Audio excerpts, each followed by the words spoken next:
Okay, so with the new filters fitted, and sorry we had to jump over to a new video. Just had a little bit of a mishap, but yeah, look, no great problem. Look, they're just solder in, and you're all done. So let me start putting this all back together again. And once again, apologies for the second video. We'll see how we go. Now, just remembering your first board connection is going to be this little connector here. It slips in and it shouldn't feel difficult. If it feels difficult, have another go. You've gone in sort of on an angle, and basically it'll slip in and that little black door just comes over and slips onto it, and you'll find that'll be more than enough. Your second ribbon cable to get in is equally as easy.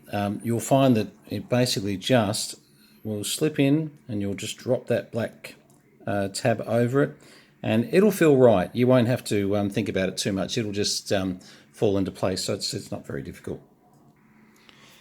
And just an example of sometimes you can be having a bad day.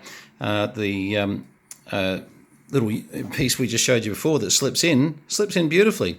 But doesn't work so well when you put it in upside down. So now the right way up. It's funny, the cases go together.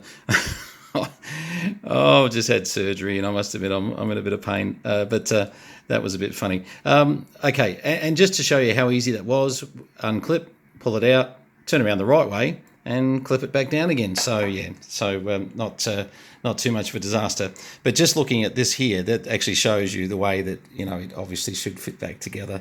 Makes a little bit more sense. Anyway, okay, so we'll throw it back together, and we'll just see what it receives like. Okay, and look at that. Now I still haven't put on our little nuts and bits. Basically got this held together with its battery hanging on, and with 0.5 of a microvolt, we're hearing nicely here, which is exactly what we want to see. So that basically is a great result for the VX7R. Two little very, very cheap filters that can be just removed and replaced quite easily. Okay, just going to remind you of the procedure to put it all back together in a second. So recapping the reassembly, let's just remember that there are, well, we'll get this on here better, that's it. One under there, 2, 3, 4 screws to go back in. All 4 need to go back in, and then basically your unit can go back together. If I can do this one hand. Oh, I can. Okay, so from there, the long screws. So we've got 1 and 2, and they will go into the long screw areas. You'll have 4 screws that have got little seals on them, like so. Now they'll go into the back section just there. So I might try and do that with 2 hands. And just tricks for new players, because I bloody forgot. Don't forget that this little battery clip will have to go in before you do the 6 screws up. So we've got all our 6 screws ready to go. We just had to quickly lift the case up a little bit. Has a pin that goes across there. The case actually seals it, so it's a nice firm fit. Okay, then you just do some screws up. Okay, so basically we've got a VX7R back together. Things to be aware of. Definitely, because these are submersible, those little lock nuts that need to go on for here and for here, they need to be tightened up with the likes of the tool I was showing you earlier.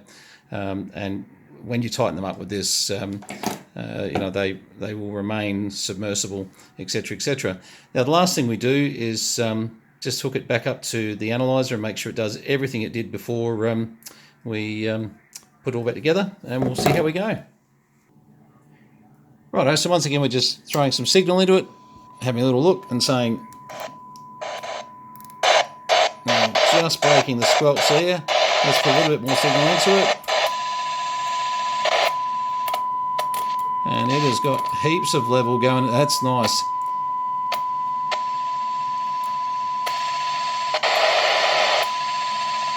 Not doing too bad at all, actually. Now, I suppose what we want to have a little bit of a look at, if we turn that volume down, generate off for a minute, is does it transmit? Because, you know, it transmitted before, And we obviously hope that it still transmits.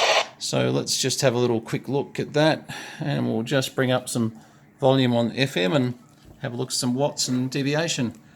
1 2 1 2 1 2 3. It's on very low power at the moment, and we'll call that my slight video blooper moment. Of course, it's on 146.4 at the moment. It's got its automatic set on there. 1 2 1 2 3 1 2 1 2 4.10 watts. Yeah, had me fooled before. I was sort of thinking, why can't I hear that? And I forgot about the repeater split. And as I'll show you here, on 147, but of course 146.4 for the 600 split. Tricks for new players, I'll tell you what. Anyway, working well, getting about 1 2 1 2 4 odd watts out of it. 1 2 1 2 1 2. Just turn that volume down. So it's blowing, if it's blowing metabits, it's blowing unibits. And let's have a look at the deviation. 1 2 3 4 5 1 2. Ah, beautiful. Yeah, look, that's nice. 4 odd watts and deviating beautifully. 1 2 1 2 3 4 4 to 5 kilohertz deviation is what we want. So there you go. So that is pretty much how to get a VX7 that is as deaf as a post and wouldn't hear anything unless you put 50 microvolts into it, to something that gets back to 0.5 microvolts. So excellent. All right, 73s to you from VK3CM. Sorry this was done over 2 videos. I've got a little problem that happens sometimes and we need to fix that, so we'll have a look at that and see if we can get that going. VX7R submersible, yeah, don't go dropping it in water just to test it. You know what, they probably are okay, but yeah, good on you. All right, 73s VK3CM. Cheers.